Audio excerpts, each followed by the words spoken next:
Financial markets, cryptocurrency, gold and silver, world news. Fair to say you simply flooded the system with money. Yes, we did. We did. That's another way to think about it. We did. We did. Where does it come from? Do you just print it? We print it digitally, and we do that by buying treasury bills. That actually increases the money supply. Financial Turmoil Explained. Good day, ladies and gentlemen, and welcome to the show on this Wednesday, October the 5th, is it? Yeah, October the 5th. Thank you for tuning in. Glad to have you guys here. Now, the other day, when all the Wall Street traders out there were market rallying, I can't blame them, for thinking that it was a Fed pivot, because the Fed made an emergency meeting just days after the BOE pivoted. And they thought, hey, because the Bank of England pivoted, now the Fed's going to pivot. And the markets rallied, I come out here and I told you guys, no, it ain't the pivot. I didn't think it was a pivot, right? Sure enough, now what do we see? Take a look here. Futures fall as rally fizzles, dollar spikes amid fresh doubts of a Fed pivot. Yeah, well, but the pivot's coming, guys. The pivot is coming. And what this give you is it give you a window to see what's going to happen when the pivot comes. Silver and gold's going to take off like a rocket, shipped to Mars. And because it's the real pivot, see, if gold and silver spiked up that much, just on nothing, just on the central bank probably sitting around a table and discussing what's going to happen at Swiss Bank and Deutsche Bank and how there's big troubles. That's probably what it was. That's probably what the Fed meeting was about. Was probably they were discussing when that they would really pivot. And they were probably discussing the problems with these banks that are in big problems. And what does this mean? What does this mean, guys? It means that these big banks like Credit Suisse are really in trouble. There's really insolvency troubles, and that's what the Fed meeting was probably really about. So I would focus my attention on these big banks right now. They might be getting ready to go under, which would be a financial catastrophe of unprecedented financial catastrophe, and the Fed would probably pivot. It would have to pivot at that point. And if the longer they wait with this pivot, the longer that they hold off, the bigger the pivot's going to be. And if you think that you saw gold and silver rush up, and cryptos has started to catch a bid, they will catch a bid too. That's all going to catch a bid. What's not going to catch a bid is you've seen what happened to the dollar when that happened. This was a window of opportunity for you to see what it's going to be when the real pivot comes, and we all know it's coming. But now I want to talk about something else real quick. Bad news for Europe. Forecasters are predicting a colder winter. Okay? Now I want to tell you what's going on over in Europe. They are running out right now to the stores, the people in Europe, and they're buying these little space heaters. Because it's illegal for them to turn their thermostat up. Okay? And they can't make up the difference and they're cold. And if they put a space heater in their bedroom, they can have a warm bedroom, or whatever, So they're running out to the stores and snatching space heaters up as fast as they can get them. And the space heaters are flying off the shelves all through Europe right now. And you know what space heaters are? They're these little heaters that you plug into the wall outlet. They're very, very, very, very, very inefficient because they're basically a coil heater. They're an old element heater is what they basically are. Electricity-wise, they're very, very, very inefficient, ultimately inefficient. But they do put out heat. They put out they take about 1,500 watts, and they put out around 5,000 BTUs of heat. Okay?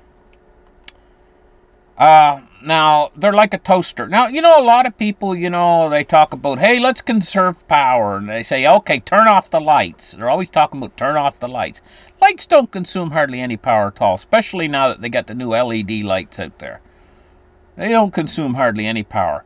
What really consumes power is things that have an element, like an element stove, your stove. When you cook your dinner, that consumes a lot of power. Anything that has an element, and these space heaters have elements in them. It gets the element red hot. It's old technology of electric element heating, And, well, let me just put it this way. You could run like 200 light bulbs, 300. I mean, you could light up a mansion for the amount of electricity that just one toaster would use, which is a similar thing as to a space heater. Okay? So you know where the electricity's going. Now, Europe, they're going to try to make up the difference, these people, in heat, with space heaters. And it's pretty hard for the government to stop them from plugging their space heater in.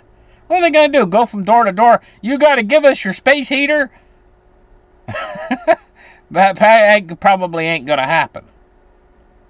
Now, here's what I think is going to happen over in Europe. It's going to be a tragedy. Is they're going to have an unusually... And it can get really cold over in Europe. I mean, it can get down like... most of the people watching my show are in the United States, so I'm going to talk in Fahrenheit, It can get down sub-zero Fahrenheit. Like, it's not uncommon, for it to go down like 3, 4 below zero Fahrenheit.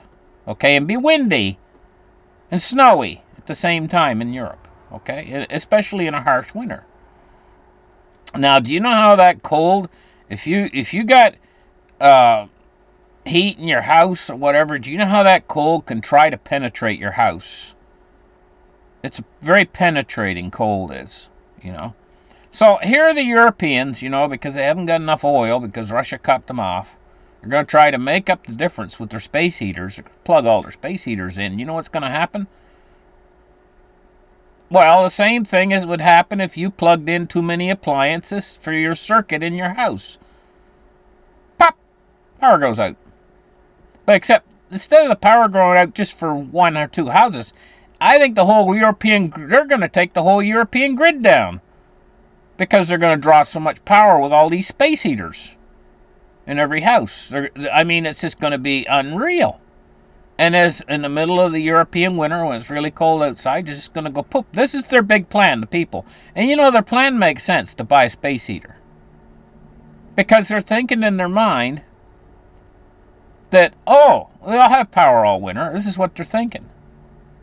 Now, can you imagine it's 3 or 4 degrees below zero Fahrenheit, or what would that be in Celsius? Minus 25 or whatever outside. The wind's blowing, the snow's in the air, And all of a sudden, these apartment buildings and stuff in Europe, all of a sudden, pop, the power goes out. And every time they try to put the grid back on, they all got their space heaters plugged in. They're all waiting for the power to come back on because they all got their space heaters plugged in. Well, the grid's just going to go pop out again because it can't support all that. The power grid cannot make up the difference of the missing Russian gas. It's just too big a gap. Especially if you're using something that is not suitable, that consumes power like it's very, very inefficient.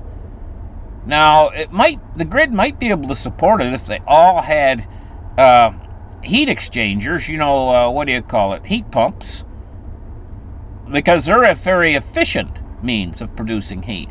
But they don't. They're all going in for these space heaters. This is a catastrophe waiting to happen. If you can picture a European person in an apartment building, the powers went out, it's 20 degrees below, 20 Celsius below zero, which would be, minus 2, minus 3 Fahrenheit. The wind's blowing, and they're sitting in the dark with a candle. Well, it won't be long, only an hour or two in those kind of extreme conditions, that the inside temperature in their apartment will be sub freezing. Be below freezing. And when the temperature gets to a certain point below freezing, all the blankets in the world don't seem to help. It penetrates your blankets and coats or whatever you want to put on. You know what I mean? That goes on day after day after day. I mean, a lot of people, especially, what are the elderly going to do in a situation like that? Have the Europeans really thought this out? This could be an absolute catastrophe, just like when you get too much heat. They had a heat wave move through Paris a few years back, and it killed, I think it was like 10,000 people or something died in the heat wave. Anyway, this could be multiples worse. Anyway, I'm getting off on a tear here talking about this. I want to take a look at markets.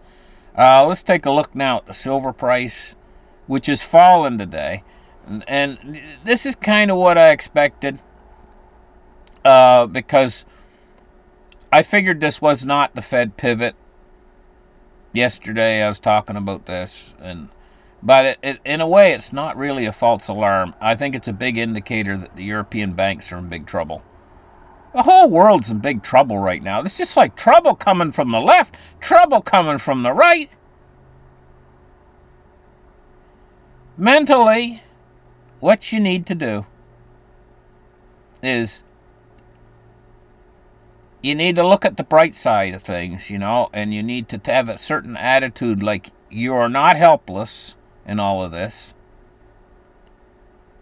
that you have a certain mental attitude like everything's going to be okay, and you can, on a personal level, you can make a change. Even if you see an old lady walking across the street, you can help her with her grocery bag or whatever, and this situation that's happening in the world is going to play itself out. We went through such a long period of happy days, credit expansion, borrowing money into the future, that now this situation's hit and it's playing itself out, and it is going to cost a lot of people. A lot of people are just not going to make it through this situation. But if you have a certain mental attitude, the right mental attitude, you can probably make it through all of this, to the other side of this, and things will be good again. Things are going to get rosy again. But this is all going to have to purge itself. The financial system's going to have to purge itself. And, the people that are responsible for all of this are sitting on the sidelines, and they are the very, very, very, very, very small minority of people out there. Anyway, enough said about that. We're looking at silver prices dropped off 92 cents on the day at $20.12 now, right now. The markets are just starting this downslide. It's back to the grind again, back to the bear market again, guys, because they figured out now that this was not the pivot. But you can see that they're excited and they're waiting for the pivot. And it is going to come. Probably not too long from now either. Probably within the next 5 weeks or so. The actual pivot, because these markets, they've got it already set. They know where they're going to pivot. I've been telling you guys from the very start of this, probably around 26,000 on Dow. And we're not there yet. They still got room to play around and do their tightening and quantitative tightening and raising interest rates and all that crap. It ain't going to work. Anyway, take a look at gold. Gold today is $17.09 still, and gold's holding pretty good, really, considering cryptocurrency today. And let's see, crypto's 19,898. So crypto's doing good, 1,323. So they're turning down, but they're doing good, holding what they got. Let's take a look at the Dow. Dow is turning down. It's 226 points down so far. Oil is up 78 cents today at $87.30. Expect a raise of the price at the pump again. Heading back up toward $5 or whatever. I think it's, in the States, I think it's $5. Up here in Canada, it's a lot more. It's like $1.60 a liter, and you got to have 4 liters to make up a gallon. What does that tell you? What is that? $6 or something a gallon or something like that? Some amazingly high price they charge for it. But they put all these taxes on it here in Canada, and they promised to fix our roads with those taxes that they add to the gasoline tax. Well, they don't do nothing. The roads are falling to pieces, or they do very little. You know, and so the rest. What happens to the rest of that money? Anyway, that's an old thing of mine that I hate is the fact that they pull all this money out of us for taxes. They don't, and they promise to do something, and then they don't do it. But that's government. They pad their own pockets, is what they do. 151 points on the MOVE index, which is high, but it used to be they would react if it would get this high. Now they don't. Now they just sit and let it watch it. And this is instability in the credit markets. But where are they going to draw the line? Probably somewhere over 200. It's heading in that direction. You can see over the last year, it's just been up, up, up, up, up. Now it's swinging up rather quickly. Take a look at bonds and rates today, and we are seeing rising yields again, and it's big. 15 basis points on the 10-year. It looks at 3.77, and the 30-year is 3.79. It's up 10 basis points. So there you have it, guys. That's where we stand right now on all the markets. I made the right call, and I'm going to tell you, not many people, in fact, all the people in Wall Street, they were all buying in right there, and that means that they all thought that was going to be the pivot at the Fed meeting, and it looks like it's not. But what was it? Probably an insolvency issue within the financial system that they're going to have to address, and it probably puts a lot of pressure on them to pivot pretty soon. Just not yet. I'm expecting a pivot really pretty soon. I'm expecting things. See, if it would have been smart for them to pivot now and to solve these problems rather than letting the air leak. It's just like a tire. You know, your tire gets a bit low. You get out the air pump or run down to the service station and refill it. Because if you don't, and you drive on it like that, you're going to ruin your tire. And then you're in for a bigger expense. This is the way with the Fed right now. If they pivoted right now, fixed everything with money. But no, they won't. No, they won't, because everything, it's like them being lazy and driving on that half-flat tire. And they're going for a bigger problem down the road. But they got an unlimited printing press, so don't worry. I mean, when they say, people miss that point. Unlimited. What does that mean? And I've said this for years. They can print as many of those dollars as there are leaves on the trees out there. And you know, leaves are pretty much worthless. You rake them up and burn them. So what do you think's going to happen ultimately? They're just going to keep starting that printing press up. Fed go burr. Well, actually, they don't. They just push a bunch of numbers on a computer screen now. And it's all digital. The money's all digital. It's just basically a floating ledger. Like, you see the effects of this when you go out and you use your what do you call it? Your debit card. They're just adding and subtracting is all they're doing. You buy a hamburger, they just subtract $10 from your account. It's just addition and subtraction. It's just a floating ledger. It's not, the money doesn't exist in the real world. This is a strange world we live in now, where money's not money anymore. I mean, people talk about crypto. It's 10 times more real than the money that they're using on this floating ledger, because on this floating ledger they can just add zeros anytime they want. Whereas crypto, the computer has a limiting factor that doesn't allow them to add more. That's big. You know, and gold and silver is even tighter. It's even harder money. They just can't go out and get it anytime they want. They have to mine it at great expense. And there's limited quantities in the world. And there's another thing, guys. They're starting to run out of silver now. It's finally starting to happen. And every time this price drops on silver, these big, strong hands are coming in and just scooping up what's left from the coin dealers and stuff.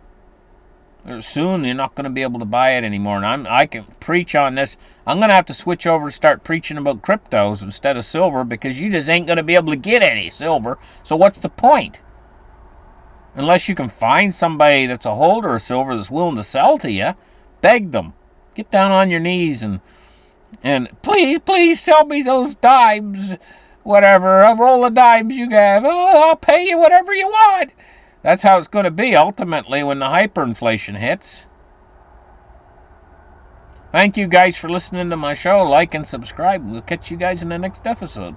Bye-bye.